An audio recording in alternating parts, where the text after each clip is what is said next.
حضرت علی کے شعروں میں سے ایک شعر کافروں کو قتل کرنے کے لیے ظاہر ہوگا. حضرت علی کے شعروں میں سے ایک شعر سرکار دو عالم صلی اللہ علیہ وآلہ وسلم کے دین کی حمایت کرنے والا ہوگا اور ملک و ملت کا پاسباں ہوگا. ایک مجاہد، ایک جنرل، ایک سویلین قائد اعظم کی طرح کا سویلین لیڈر، اس سے فرق نہیں پڑتا، لیکن وہ حضرت علی کے شعروں میں سے ایک شعر ہوگا جو دھاڑے گا اللہ کے دین کے دفاع کے لیے، جھپٹے گا کفار کے اوپر ان کو پیچھے ہٹانے کے لیے. حضرت علی کے شعروں میں سے ایک شعر اشارہ ہوتا ہے، ظاہر ہے کہ سید ہوں گے، حضرت علی کے خاندان سے ہوں گے، حضرت علی سے نسبت رکھتے ہوں گے، چاہے حضرت علی سے فیض لیتے ہوں یا ظاہری خون بھی ان کا حضرت علی کا ہو. یہ مٹیریل بات ہے. جو مجاہد یہ کام کرے گا وہ آپ کو سامنے نظر آ جائے گا. دوسرے لفظوں میں وقت کا صلاح الدین کوئی نہ کوئی نکلے گا ضرور. ایک اللہ کا دوست، حبیب اللہ کا لفظ استعمال کیا ہے نعمت اللہ شاہ ولی نے، کہ جو صاحب زمانہ ہوگا اور اللہ کی طرف سے، وہ اللہ کی نصرت سے دین کے دفاع کے لیے اپنی تلوار نکالے گا.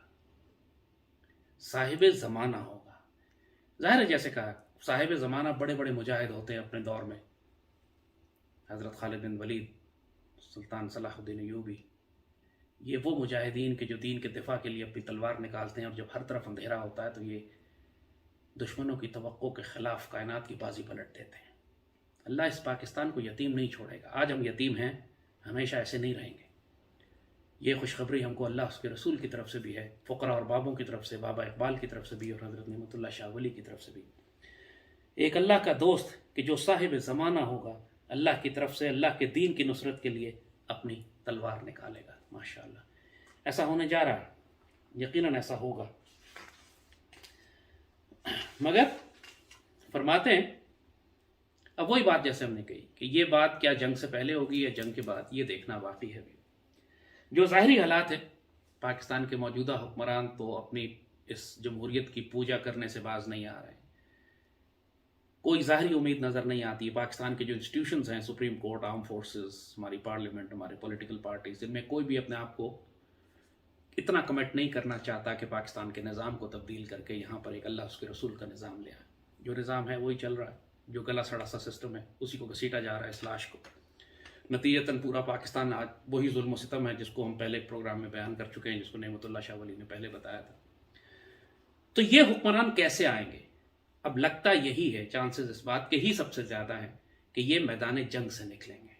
اور جنگ کے بارے میں نعمت اللہ شاہ ولی فرماتی، جنگ شروع کیسے ہوگی اس کے بارے میں فرماتے ہیں، چترال، ننگا پربت، گلگت اور چین سے ملحقہ علاقہ جات اور تبت میں ایک جنگ لڑی جائے گی. اب ذرا اس کو آج کی جیو پالیٹکس کے حوالے سے دیکھیے کہ سارا کشمیر سے لے کر تبت تک ایک علاقہ اس وقت بالکل جنگ کے دہانے پر کھڑا ہوا ہے. چین اور بھارت کے درمیان لداخ اور لائن آف ایکچوئل کنٹرول جسے وہ کہتے ہیں، وہاں پر ایک کنفرنٹیشن ہے، لڑائی شروع ہو چکی ہے آلموسٹ. بڑی ایک خطرناک ٹینس سٹینڈ آف ہے. پھر پاکستان کے ساتھ لائن آف کنٹرول کے اوپر ان کی جھڑپیں ہو رہی تھی. ٹیمپرری یہ جو سیز فائر انہوں نے بھی کیا بیمانی ہے، کچھ عرصے کے لیے ختم ہو جائے گا. کشمیر کے اندر آزادی کی آگ بھڑک رہی ہے، اور دشمن بار بار کہہ رہا ہے کہ وہ گلگت میں اپنی فوجیں داخل کرے گا، جس کو یہ پاکستانی آکوپائڈ کشمیر کہتے ہیں ہم اس پر قبضہ کرنے کے لیے اب آئیں گے. لہٰذا یہ جو علاقہ ہے، وہ جس علاقے کے، اور وہ کہہ رہے ہیں کہ ہم وہاں سے راستہ کاٹیں گے چترال کے ذریعے افغانستان جانے کا. انڈین پلاننگ کھل کے یہ بیان کر رہے ہیں. اور کمال کی بات یہ ہے کہ نعمت اللہ شاہ ولی اس پورے خطے کا ذکر کر رہے ہیں کہ جہاں پہ ہم دیکھ رہے ہیں کہ آنے والے وقتوں میں وہ ایک بڑا بیٹل فیلڈ بنے گا. چترال، نانگا پربت، گلگت اور چین سے ملحقہ علاقہ جات اور تبت میں ایک جنگ لڑی جائے گی.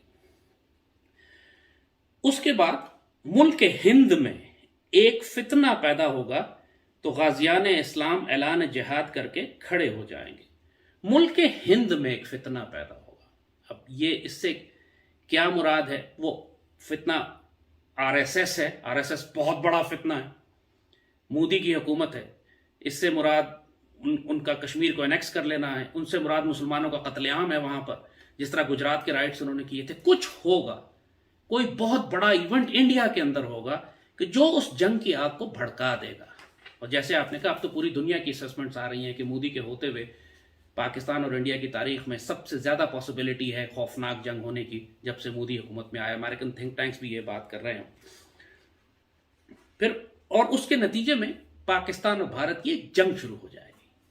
پاکستان جنگ کو چاہے یا نہ چاہے, ہمارے لوگ غزوہ ہند سے انکار کریں یا نہ کریں, ہمارے لوگ تلوار نکالیں یا نہ نکالیں, ہمارے لوگ کشمیر کی مدد کریں یا نہ کریں, مجاہد ہوں یا پیسیفسٹ بزدل ہوں, کوئی فرق نہیں پڑے گا. جو کام اللہ نے کروانا ہے وہ اللہ کروا لے گا. جنگ پاکستان پر مسلط کی جائے گی. آپ کو چوائس ہی نہیں دی جائے گی کہ آپ امن کی آشا کرتے پھریں, آپ سوچتے پھریں کہ ہم نے جنگ کرنی یا نہیں کرنی, ہم نے ملک کی معیشت ٹھیک کرنی ہے. اللہ بزدلوں اور بغیرتوں کا رب ہے ہی نہیں, وہ شیر اور دلیروں کا رب ہے. اور جو ایک تمہاری مرضی ہے اور ایک اللہ کی مرضی ہے, اور آخر میں ہوگا وہی جو اللہ کی مرضی ہے. بھارت ہم پر حملہ کرے گا فالس فلیگ فساد کے ذریعے. اس کو فتنہ جو ظاہر ہوگا وہ کوئی بڑا فالس فلیگ آپریشن بھی ہو سکتا ہے. نعمت اللہ پھر فرماتے ہیں کہ جب یہ جنگ شروع ہو جائے گی تو یہ غزوہ, انہوں نے غزوے کا لفظ استعمال کیا ہے. دیکھیے غزوے کا لفظ استعمال فرمایا, انہوں نے جنگ کا لفظ نہیں استعمال فرمایا. یہ غزوہ 6 سال تک ایک شدید جنگ کی صورت میں جاری رہے گا, جس میں ہر جگہ اس جنگ کی وجہ سے لوگوں کا قتل عام ہوگا. اگر بھارت اور پاکستان کی جنگ شروع ہو جاتی ہے تو اب یہ 17 دن والی اور 22 دن والی جنگیں نہیں ہوں گی. آپ پورے مڈل ایسٹ میں دیکھ رہے ہیں, عراق کی جنگ کو 18 سال ہو گئے ہیں, یا افغانستان کی جنگ کو 20 سال, سیریا کے 7 سال, یمن کی جنگ کو 5 سال, لیبیا کی جنگ کو 5 سال 6 سال. اب جو جنگیں ہو رہی ہیں وہ اربن وارز ہیں, بہت لمبی چلتی ہیں.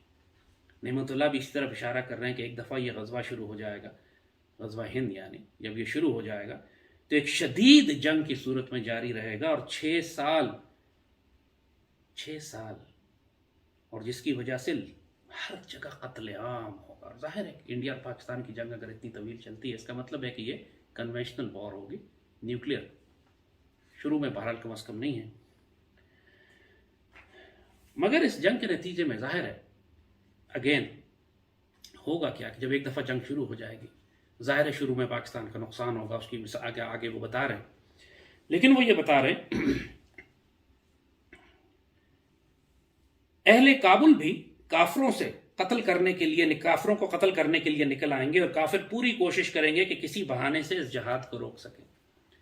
ظاہر ایک دفعہ اگر غزوہ ہند کا اعلان ہو گیا تو ہر طرف جو مسلمان ہیں, خاص طور پہ افغانستان کے مسلمان ہیں, ہماری پشتون بیلٹ, وہ سب وہاں بھی اعلان جہاد ہو جائے گا, اور وہ سب کے سب آئیں گے پاکستان کی مدد کرنے, ہندوؤں مشرکوں سے لڑنے کے لیے, جیسے 47 میں ٹرائبل ایریا سے آئے تھے سارے. اور مشرک کافر کوشش کریں گے, انڈیا کوشش کرے گا کہ افغان طالبان یا افغان مجاہدین یا ہمارے پشتون مجاہدین جو ہیں وہ اس غزوے میں شامل نہ ہو سکیں. اسی لیے افغانستان میں امریکنز کے نکلنے کے بعد امریکن انڈینز اپنی پریزنس وہاں چاہتے ہیں. مگر جو ہونا ہے وہ اللہ کر کے رہے گا.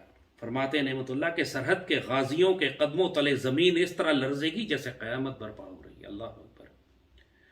اور وہ ہر جانب سے جہاد کے مقصد کے لیے والہانہ نکل آئیں گے. ایک دفعہ اگر مسلمانوں کو پتہ چل جائے کہ غزوہ ہند کا آغاز ہو گیا تو مجھے بتائیں کون سا مسلمان ہے پوری دنیا میں کہ جو اس غزوے میں شرکت نہ کرے. سیدی ابو ہریرہ رضی اللہ تعالیٰ عنہ تو سخت بے چین تھے اس غزوے میں شریک ہونے کے لیے.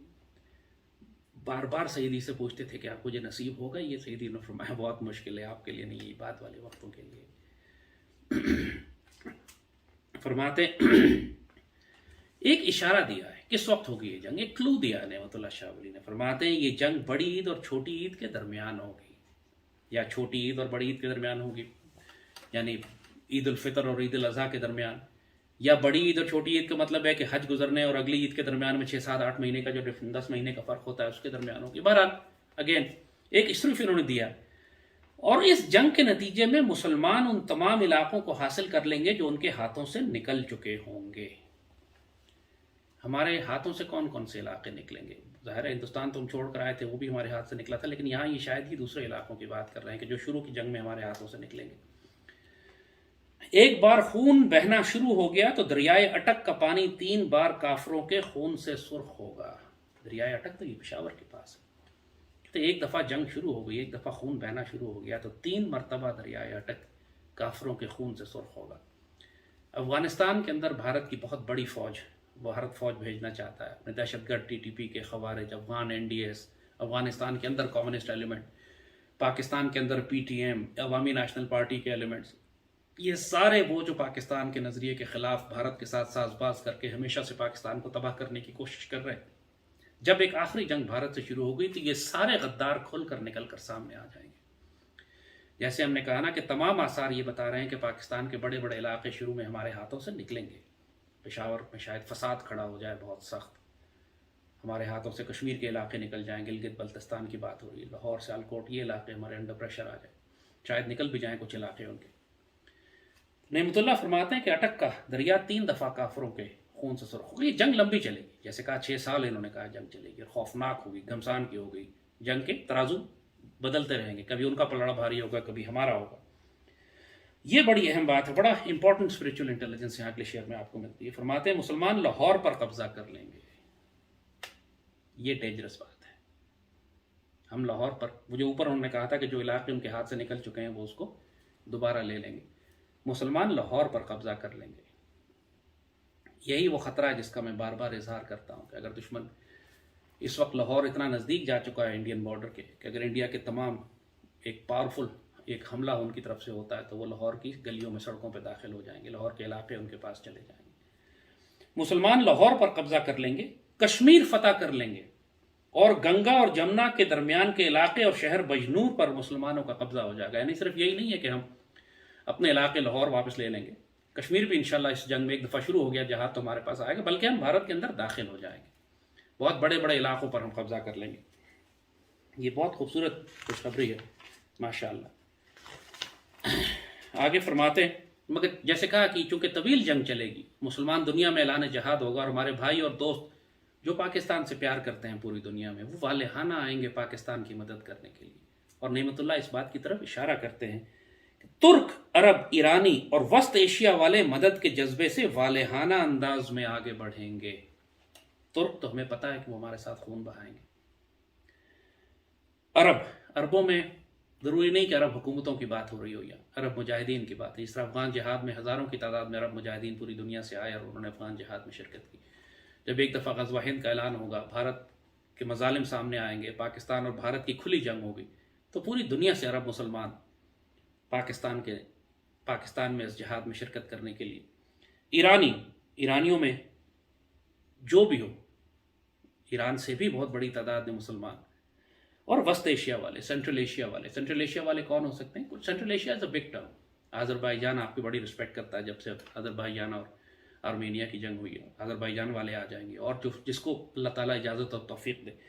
فرمایا کہ بڑی تعداد میں مسلم دنیا سے لوگ آئیں گے اس غزوے میں شریک ہونے کے لیے، پاکستان کی مدد کرنے کے لیے۔ ہم کو ذہنی طور پر ان کو ویلکم کرنے کے لیے، ان کو خوش آمدید کرنے کے لیے تیار رہنا چاہیے، اور یہ بھی تیار رہنا چاہیے کہ ہمیں نقصان ہوگا شروع میں۔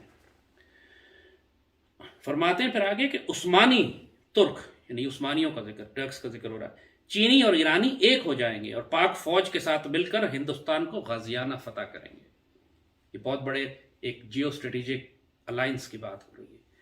یہ وہ ڈیفنس الائنس ہے جس کی ہم بہت عرصے سے بات کر رہے ہیں کہ پاکستان کو اب مشرق کی جانب دیکھ کر اپنا ڈیفنس الائنس بنانا ہے۔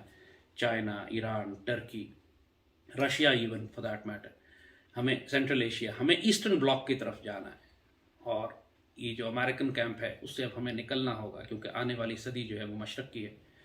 پاکستان کو مسلمان دنیا میں لیڈرشپ لینی ہے، اور نان مسلم پاور سے اگر الائنس کرنا ہے تو ایکول ٹرمز کے اوپر کہ آپ مسلمان دنیا کی قیادت آپ کے پاس ہو۔ فرماتے ہیں کہ عثمانی، ترک، چینی اور ایرانی، ظاہر ہے یہ اگر ہمارے اسٹریٹجک الائنس ان کے ساتھ ہیں اور ہمارے انٹرسٹ کنورج کر جاتے ہیں تو وہ یقیناً پھر ہماری مدد۔ ترک تو ہر حال میں آئیں گے، چین ہمیں اور لڑے ہمارے لیے خون تو نہیں بہائے گا، لیکن انڈیا سے اس کے اپنے ڈسپیوٹس ہیں، تو ظاہر ہے اپنے انٹرسٹ کو پروٹیکٹ کرنے کے لیے وہ لڑیں گے، انڈیا سے ہمیں اسلحہ دے سکتے ہیں۔ دین اور ایمان کے تمام بدخواہ دشمن مارے جائیں گے، اور تمام ہندوستان ہندو حکومت اور شرک سے پاک ہو جائے گا۔ یہی بات علامہ اقبال نے بھی فرمائی ہے، یہ چمن معمور ہوگا پھر نغمہ توحید سے۔ ایک دفعہ پھر اس چمن میں نغمہ توحید جو ہے اس کی اذانیں گونجیں گی۔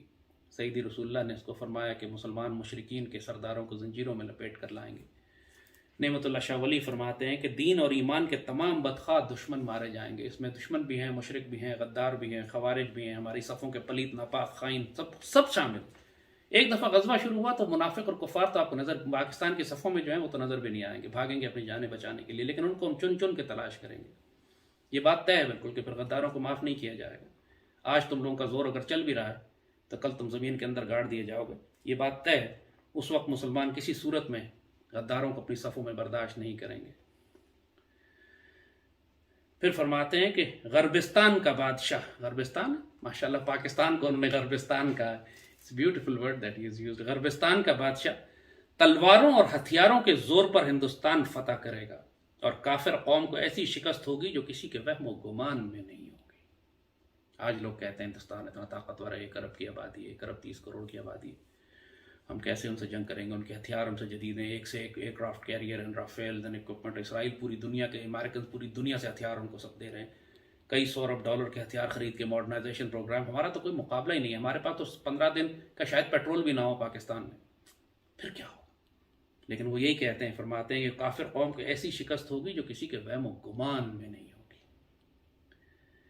جب آپ غزوے کی نیت سے لڑیں گے، جب افغان طالبان 9/11 میں جب امریکن نے افغانستان پہ حملہ کیا، اس وقت دنیا کا کوئی اینالسٹ، کوئی تھنک ٹینک یہ بتا سکتا تھا کہ 20 سال تک یہ جنگ چلے گی، اس کے بعد امریکن کتوں کی طرح ذلیل ہو کے وہاں سے نکالے جائیں گے؟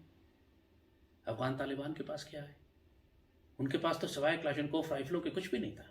پاکستان کے پاس تو ٹینکس ہیں، توپ خانہ ہے، ہمارے پاس نیوکلیر ویپنز ہیں، ہمارے پاس دنیا کی ہر قسم کی جدید ٹیکنالوجی کے ویپنز ہیں۔ افغان طالبان کے پاس تو کچھ بھی نہیں تھا، کوئی ریڈار نہیں، کوئی اینٹی ایئر کرافٹ نہیں، آج تک اینٹی ایئر کرافٹ ویپن ہی یوز نہیں کیا۔ اس کے باوجود انہوں نے اتنی بڑی نیٹو کی اور امریکن پاور کو شکست دے دی۔ اللہ کا توکل اور بھروسے پہ بہت غیر معمولی معجزات اپنی آنکھوں سے اگر آپ نے دیکھ لیں نا، افغانستان کا جہاد آپ کے سامنے، پھر اللہ نے جس غزوے کی، جس فتح کی خوشخبری آپ کو دی ہوئی ہے، پاکستانی قوم کیوں شک میں پڑتی ہے کہ ہم کیسے انڈیا سے لڑیں گے، ہمیں معیشت ٹھیک کرنی ہے پہلے ہی؟ بہت بے شرموں کا، بے غیرتوں کا جواب ہے ان لوگوں کا جن پر اللہ کی لعنت پڑی ہوئی ہو، جو سیدی رسول اللہ کے وعدے پر ایمان نہ رکھتے۔ اور اس کے بعد ماشاءاللہ جب ہندوستان کی فتح ہو جائے گی، ظاہر ہے بہت بڑے بڑے گیپس ہیں اس کے اندر، کیونکہ ظاہر ہے ہر پوری تفصیل بتانے، مائل سٹونز بتا دیے جاتے ہیں کہ ایسے ہوگا، ایسے ہوگا اور ایسے ہوگا، بڑے بڑے انڈیکیٹرز دے دیے۔ اب اس میں جو ٹیکٹیکل آپریشنل ڈیٹیلز ہیں وہ آپ بیٹل فیلڈ میں جائیں گے خود ہی آپ کو نظر آ جائیں گے کیا ہو رہا ہے، جو اس وقت کی حکومت ہوں گی، جو اس وقت کے کمانڈرز ہوں گے، جو اس وقت کے جنرلز ہوں گے، وہ خود ایڈجسٹ کریں گے۔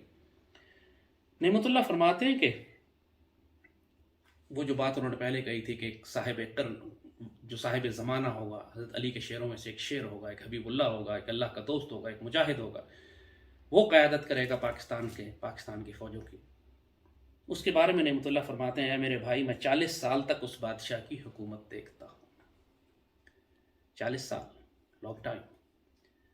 40 سال تک ظاہر ہے اس کی مورل اتھارٹی، اس کی رسپیکٹ، اس کی کریڈیبلٹی، اس کی ملٹری پاور، اس کی وکٹریز اتنی ہوں گی، کامیابیاں اتنی ہوں گی کہ کوئی اس کو چیلنج نہیں کرے گا۔ وہاں کوئی ڈیموکریسی نہیں ہوگی کہ 4 مہینے کے بعد، 4 سال بعد دوبارہ الیکشن کرا کے پوچھا جائے کہ اب کس کو صدر بنایا جائے گا۔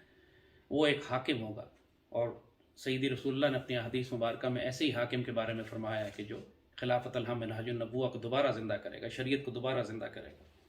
فرماتے ہیں میں 40 سال تک اس بادشاہ کی حکومت دیکھتا ہوں۔ اور پھر فرماتے ہیں کہ ہندوستان میں 40 سال اسلام کا غلبہ رہے گا، یعنی جب 40 سال ہو جائیں گے اس غزوے کو، 40 سال ہو جائیں گے اسلام کی فتح کو، اس کے بعد ایران کے شہر اصفہان سے دجال کا ظہور ہوگا۔ ہاں دیٹس انٹرسٹنگ، کیونکہ دجال کا ظہور ظاہر یہ آخری زمانے کی باتیں ہو رہی ہیں، یہ تمام جو پریڈکشنز ہیں یہ سیدی رسول اللہ کی احادیث سے بالکل مطابقت رکھتی ہیں۔ دجال کا ظہور ہوگا، ظاہر ہے جب دجال کا ظہور ہوگا تو امام مہدی کا بھی ظہور اسی وقت ہوگا، حضرت عیسیٰ کا ظہور بھی اسی وقت ہوگا۔ پھر آگے فرماتے ہیں کہ اچانک حج کے ایام میں امام مہدی علیہ السلام ظاہر ہوں گے، اور ان کے ظاہر ہونے کی یہ خبر دنیا میں مشہور ہو جائے گی۔ لوگوں کا خیال ہے کہ امام مہدی کا ظہور ابھی شاید اگلے چند سالوں میں ہو جائے، شاید 1 ڈیکیڈ لگے، لیکن یقیناً وہ ہو سکتا ہے، وہ لوگوں کا گمان ہے کہ وہ کسی بھی وقت ظاہر ہو سکتے ہیں، مگر وقت کا صرف اللہ کو معلوم ہے۔ نعمت اللہ شاہ ولی کی رائے یہ ہے، یا ان کی پریڈکشن یہ ہے کہ غزوہ ہند کے بعد جب مسلمانوں کی حکومت قائم ہو چکی ہوگی اور دنیا میں دجال کا کھلم کھلا ظہور ہو چکا ہوگا، اس وقت امام مہدی کا ظہور ہوگا۔ یہ ان کی ٹائم لائن ہے۔ دجال کے اس فتنے کو مٹانے کے لیے عیسیٰ علیہ السلام اور مہدی آخر الزماں ظاہر ہوں گے، یہی بات احادیث میں ہم کو ملتی ہے، لہٰذا اس پہ کوئی کنٹرڈکشن نہیں ہے۔ پھر نعمت اللہ آخر میں نصیحت فرماتے ہیں کہ یہ راز کے جو میں نے بیان کیے ہیں ایسے نادر موتی ہیں جو میں نے پروئے ہیں، یہ مسلمانوں کی فتح کے لیے ایک غیبی امداد کا کام کریں گے۔ اللہ اکبر وللہ الحمد۔ فرماتے ہیں یہ میں بہت کریٹیکل اسپرچول انٹیلیجنس تمہیں دے رہا ہوں، اور اگر تم اس کو سنو گے اور عمل کرو گے تو تم کو ایک اسپرچول پاور ملے گی، اسپرچول انٹیلیجنس ملے گی، تمہیں ہیڈز اپ مل جائے گا، تمہیں وارننگ مل جائے گی کہ آنے والے وقتوں میں کیا ہونے والا ہے، تم اس کے مطابق تیاری کر سکو گے۔ اور جو زمانے میں جو فتنہ اور فساد اور کنفیوژن اور دجل اور جھوٹ پھیلے گا اس میں تم سچ جان سکو گے، تمہیں ایونٹس کی ٹائم لائن پتہ چل جائے گی، پہلے کیا ہوگا، پھر کیا ہوگا، اس کے بعد کیا ہوگا۔ تم ذہنی طور پر تیار ہو گے آنے والے غزوات کے لیے، مشکلات کے لیے، پریشانیوں کے لیے۔ پھر اپنے آپ کو وہ ڈپٹ دیتے ہیں، کہتے ہیں اے نعمت اللہ خاموش ہو جا، رب کے رازوں کو ظاہر نہ کر، کن تو کنزن کے سال میں یہ راز بیان کر رہا ہوں۔ پھر اپنے آپ کو ڈپٹ دیتے ہیں، چپ ہو جا یار، اللہ سارے راز بیان کہتے، کیوں اپنے اللہ کے سارے راز کھول رہا ہے؟ یہی بات ایگزیکٹلی علامہ اقبال نے بھی کہی تھی، ساری باتیں بتا کر سبق پیٹ پر صداقت کا، شجاعت کا، عدالت کا، لیا جائے گا تجھ سے کام دنیا کی امامت کا، اور کریں گے اہل نظر تازہ بستیاں آباد، نہیں ہے میری نظر سوئے کوفہ و بغداد۔ یعنی وہ پاکستان کے بارے میں جو خوشخبریاں اور جو پاکستان سے اللہ کام لینے جا رہا ہے، سب کچھ بتا کے بابا اقبال پھر آخر میں کہتا ہے حضور حق میں اسرافیل نے میری شکایت کی۔ یعنی اقبال کہہ رہے ہیں کہ اللہ تعالیٰ کے دربار میں اسرافیل نے، جنہوں نے سور پھونکنا ہے قیامت کے دن، انہوں نے جا کے شکایت کی یہ بندہ وقت سے پہلے قیامت کر نہ دے برپا۔ وقت سے پہلے بابا اقبال کی قیامت ہی برپا نہ، سارے راز ہی کھول رہے ہیں۔ بھری بزم میں راز کی بات کہہ دی، بڑا بے ادب ہوں سزا چاہتا ہوں۔ اقبال بابا نے پھر دوسرا شعر اپنے بارے میں یہ کہا تھا کہ سب کے سامنے میں نے راز کھول دیے، یا اللہ میں بڑا بے ادب ہوں، اب سزا دے مجھے۔ اللہم صلی وسلم وبارک علی سیدنا محمد وعلی آلہ وصحبہ وسلم۔ سیدی رسول اللہ نے جو بشارتیں اور جو احادیث مبارک آخری زمانے کے حوالے سے بتائی ہیں، وہ پوری امت کے لیے رہنمائی اور بشارتیں ہی ہیں۔ ہمیں وارننگ دی گئی ہے، بتایا گیا ہے، نصیحت کی گئی ہے، دجال کے خطرات اور فتنوں سے بچایا گیا، اسی لیے بتایا گیا ہے سب کچھ کہ امت اس وقت کے لیے تیاری کر لے۔ اور پھر سیدی رسول اللہ کی ان احادیث کے اوپر تمام اولیاء، فقراء اور بابوں نے، صاحب نظر، صاحب بصیرت لوگوں نے امت کو نصیحتیں کی ہیں۔ یہ سب کا سب علم سیدی رسول اللہ کے علم سے ہی لیا گیا ہے، اسی کا فیض ہے، اسی چشمے سے لیا گیا ہے۔ بابا اقبال نے بھی وہی باتیں کی، صوفی برکت علی صاحب نے بھی وہی باتیں کی، واصف علی واصف صاحب نے بھی وہی باتیں کی، بابا اشفاق احمد نے بھی وہی باتیں کی، ممتاز مفتی بھی یہی باتیں کہہ کر گئے، اور حضرت نعمت اللہ شاہ ولی نے بھی انہی باتوں کی تشریح، اور علامہ اقبال سب سے بڑھ کر ہمارے لیے۔ تو جو کچھ اب پاکستان کے ساتھ ہونے جا رہا ہے، اپنے آپ کو ذہنی طور پہ اس کے لیے تیار کریں۔ آپ کو نظر آ رہا ہے پوری جیو پالیٹکس پوری دنیا کی، دجال کا نظام، new world order, global reset, ایک قیامت پوری دنیا میں شروع ہو چکی ہے۔ سیدی رسول اللہ نے فرمایا تھا، اتنی ملحمت الکبریٰ کا لفظ استعمال فرمایا حدیث شریف میں، بڑی بڑی جنگیں ہوں گی، ایسی جنگیں ہوں گی کہ لاشیں ہی لاشیں دنیا میں بکھری ہوں گی۔ تو نعمت اللہ شاہ ولی نے پاکستان اور بھارت کے حوالے سے جو بات بتائی، فوکس پاکستان پہ ہی کیا انہوں نے، کیونکہ اللہ نے جو سینٹرل مرکزی کردار رکھا ہے پاکستان کا، رکھا ہے پاک فوج کا، رکھا ہے پاکستان کے اندر سے اٹھنے والے اس صلاح الدین کا رکھا ہے، جسے یہ حبیب اللہ کہتے ہیں، صاحب قرن کہتے ہیں، صاحب زمانہ کہتے ہیں۔ لہذا یہ فکر نہ کریں کہ وہ فرد کون ہوگا۔ صلاح الدین ایوبی کو کوئی نہیں جانتا تھا جب تک صلاح الدین ایوبی خود گھوڑے پر بیٹھ کر میدان جنگ میں سامنے نہیں آ گئے تھے۔ اللہ جس سے کام لے گا وہ سامنے آ جائے گا۔ زبردستی لوگوں کے اوپر مہر لے کے نہ لگاتے جائیں کہ کام اللہ اس سے لے گا اور اس سے لے گا، یہ اللہ کے فیصلے ہیں، آپ کے فیصلے نہیں ہیں۔ میدان جنگ کی اس آتش میں جب آگ دہک رہی ہوگی، اس وقت جو اللہ کا بندہ کھڑا رہ جائے گا وہی ہوگا۔ کہتا ہے زمانے سے یہ درویش جواں مرد، جاتا ہے جدھر بندہ حق تو بھی ادھر جا۔ اللہ پاکستان کا حامی و ناصر ہو۔ اپنے آپ کو آنے والے وقت کے لیے تیار کیجیے، غزوہ ہند کی سعادت سے محروم نہ رہیے گا۔ سیدی رسول اللہ کی بشارتیں، بابا اقبال کی خوشخبریاں، اور نعمت اللہ شاہ ولی کی نصیحتیں، اور تمام اولیاء اللہ کی خوشخبریاں، سب کچھ ایک جانب اشارہ کر رہی ہیں کہ یہ رزق اللہ نے پاکستان کے لیے رکھا۔ پاکستان زندہ باد۔